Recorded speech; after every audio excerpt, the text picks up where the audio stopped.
Thank you so much for joining us for this episode of Leading Change. My name is Emma, and I've got Brett with me today. And we're going to be talking about the role of a broker. You can see that there on his little name tag within the tech driven world.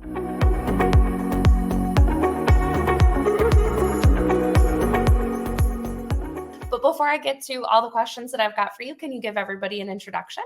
Yeah, thanks for having me on, Emma. Thanks for all the hard work you're doing for us, making us look good, have fun in our space. I have my own agency, been at it for about 5, 6 years. Worked through Smart Choice for a lot of my admitted carriers and actually end up recruiting for them as well. Brought in about 30 agents. So I'm working on my own shingle, kind of eating my own dog food, and then helping agents get direct with carriers, help them find wholesalers, navigate markets. And then through all that experience, helped the Canadian startup called Fineo for a number of years come to the US, a little hard to read.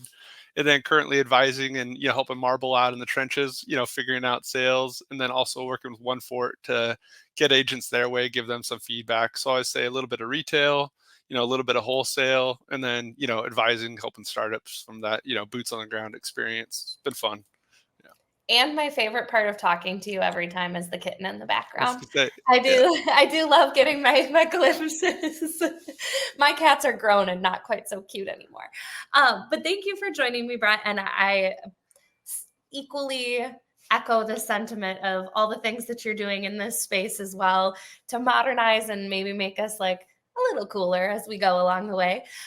So I teased this in the introduction. We're going to open with this question and then kind of dig in a little bit more from there. But can you talk about from like your perspective, what is the role of the broker in the like ever growing more digital insurance landscape?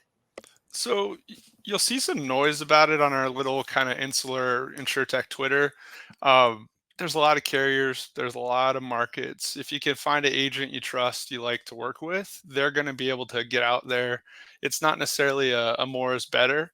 If you have one, maybe two people working the account, they're going to touch all the carriers you need to be competitive. I always say that the broker is translating life to insurance and insurance to life because it is old. I mean, it's from the shipping industry from the 16, 17, 1800s. So we help kind of our folks kind of mine their way through this esoteric minefield. We're their champions. We're making them look good to the carriers. And I do think carriers are trying. I do think they want to take care of customers generally. But when there is some friction, when it comes to a claim, we're the experienced hands as well that can hop in there, help usher them through, probably the most important part of the policy or, the situation, and just really be their advocate. So we translate life to insurance and insurance to life, or business to insurance and, insurance to businesses, and try to have the connection points. And the other part is also we don't want to overinsure. So we want to make sure the risk coverage is reasonable compared to what's exposed. And sometimes in a startup, for instance, you might have more exposure than you're covered at the time because you don't want to go overinsure, and go bankrupt through buying insurance as well. So we help people navigate that delicate dance of, protecting what you have while charging forward. Okay, so then when we start to talk about like how do brokers engage with technology, I'd love to get like a glimpse into what your tech Mhm. stack looks like how you make some of those decisions and how you can use it to become more efficient in that specific role. So would you mind sharing a little bit of that with us? Yeah, definitely. And then I'll mention a couple companies I've worked with directly, a couple companies I'm a big fan of. Um, I don't have it super dialed in. Sometimes it's a form fill PDF. I've used Risk Review, which is a great one, especially for personal lines and niche commercial. I've used Canopy Connect in the past to pull all the data from the personal lines policies. Both awesome tools. Indio, Broker Buddha, they've had some phenomenal feedback, just real intelligent form fills that look more natural and modern to the customer side, and then can populate, carrier applications, your Tarmicas and Tallages of the world. They have these portals that go right to the carriers. And even on the Smart Choice side, we have some really cool, what I'll call human to human enabled connections to work with carriers and service centers.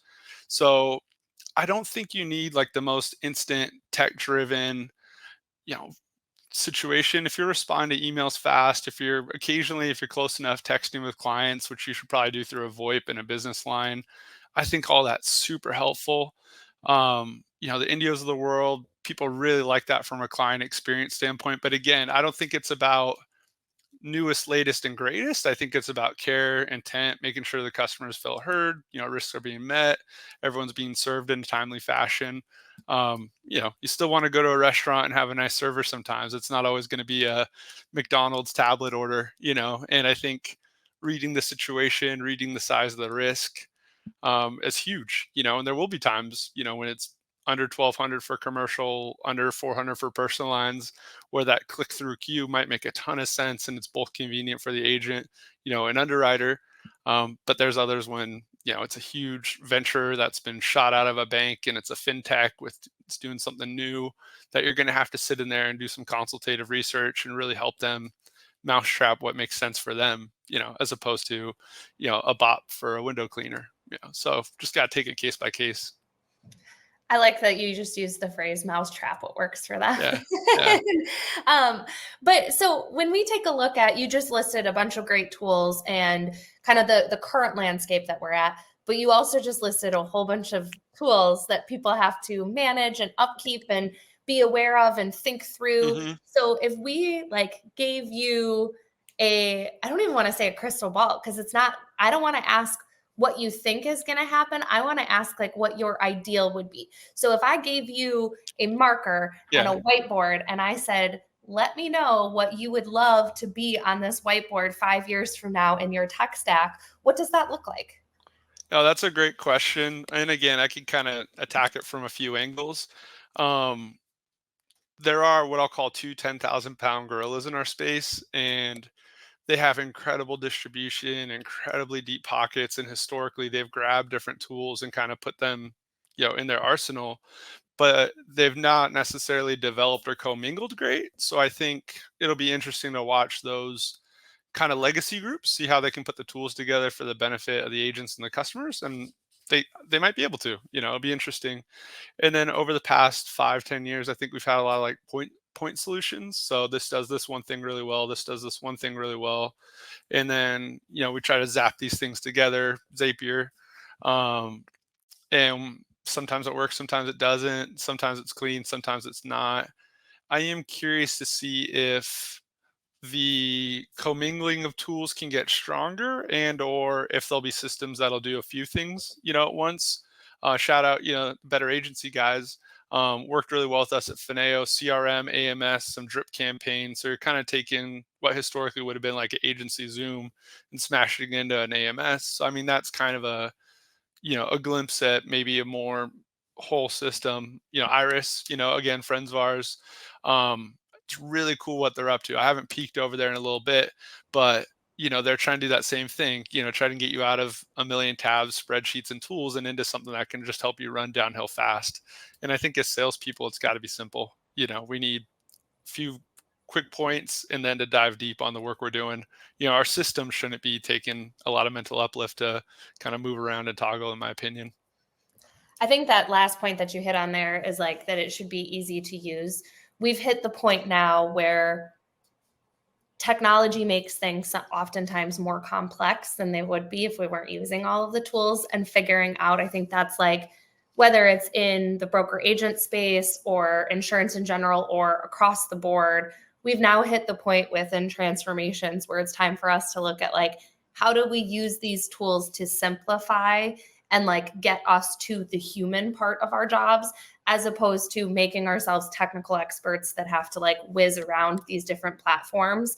And that's the exciting part of AI to me, or any emerging technology, is figuring out how do we actually bring these pieces together so that we're not focused on the technology, we're focused on the human to human interactions. Mm-hmm. And then the technology takes care of all the rest of it. So I love to hear that you're on the same page and that we're all marching in the same direction. It might take us a little while, but we'll get there.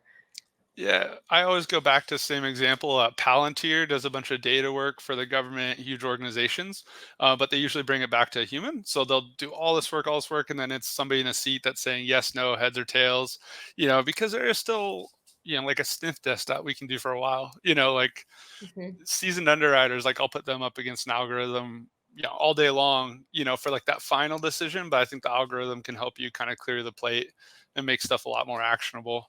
Yeah. We're still at the point where our brains are powerful and amazing, and we can't lose sight of that. But thank you so much for joining me for the discussion, Brett. And if you're not already, make sure that you're following Brett on LinkedIn and reach out to either one of us if you have any questions. But thanks again for joining me, and have a wonderful day, everyone. Thank you so much for joining me for this episode of Leading Change. If you liked what you saw, be sure to subscribe and come back weekly for more expert interviews on digital transformation, change management, and emerging technologies.